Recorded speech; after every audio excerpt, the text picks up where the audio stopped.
ஜனவரி 25 தமிழர் தேசம் கட்சி நடத்துகிற முத்தரையர்களின் அரசியல் அதிகார மீட்பு மாநாட்டிற்கான அழைப்புதலை மாண்புமிகு முதல்வர் அவர்களிடமும் துணை முதல்வர் அவர்களிடமும் வழங்கி மாநாட்டிற்கு அழைப்பு விடுத்திருக்கிறோம்.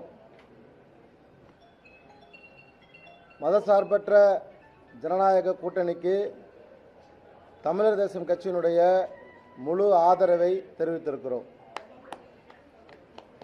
தபால் தலை வெளியிடுவதற்கு ஒன்றிய அரசை தொடர்ந்து வலியுறுத்திய தமிழக முதல்வருக்கு நன்றி தெரிவித்தோம். தலைமை நிர்வாகிகள் சார்பில் திருச்சியில் பேரரசர் பெரும்பிடுகு முத்தரையருக்கு மணிமண்டபத்துடன் கூடிய சிலை அமைத்த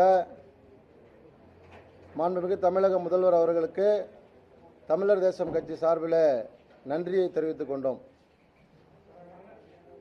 அதேபோல மதுரை தென் மாவட்டத்தில் மதுரையில் பேரரசருக்கு சிலை அமைத்து அதனை திறந்து வைத்த துணை முதல்வர் அவர்களுக்கும் தமிழர் தேசம் கட்சி சார்பிலும் வீரமுத்தரையர் முன்னேற்ற சங்கத்தின் சார்பிலும் எங்களுடைய நன்றியை தெரிவித்துக் கொண்டோம்.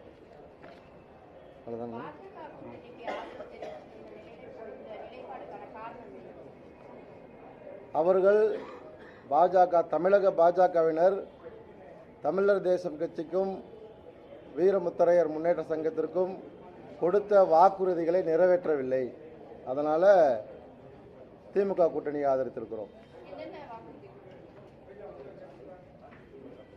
வாரியம் போட்டு தரதா சொன்னாங்க, தேசிய வாரியம் போட்டு தரதா சொன்னாங்க, மீனவர் நல வாரியம். தொடர்ச்சியாக அதை நாங்கள் வலியுறுத்தி கேட்கிற போது கூட அவர்கள் அதற்கு சரியான பதில் சொல்லலை. எங்களுடைய அழைப்பு கூட அவங்க எடுக்கலை. தொடர்ச்சியாக அவங்க எங்களை ஒரு ஒதுக்கும் போது நாம் அங்கே மரியாதை இல்லை, எந்த எதிர்பார்ப்பும் இல்லாமல் தமிழகம் முழுக்க பாரதிய ஜனதா கட்சிக்கு கடந்த பாராளுமன்ற தேர்தலில் தமிழகம் முழுக்க வேலை செஞ்சோம். தமிழர் தேசம் கட்சி சார்பில் அவர்கள் 18% ஓட்டு சதவீதம் பெறுவதற்கு காரணமாக இருந்தது தமிழர் தேசம் கட்சி மட்டும்தான்.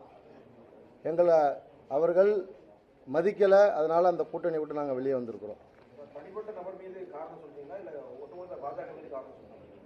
இல்லை, தலைவர்கள் எங்களை தொடர்பு பண்ண தலைவர்கள் எங்களை சரியாக பயன்படுத்திக்கல, எங்களுக்கு கொடுத்த குறைஞ்சபட்ச வாக்குறுதியை கூட நிறைவேற்றலை.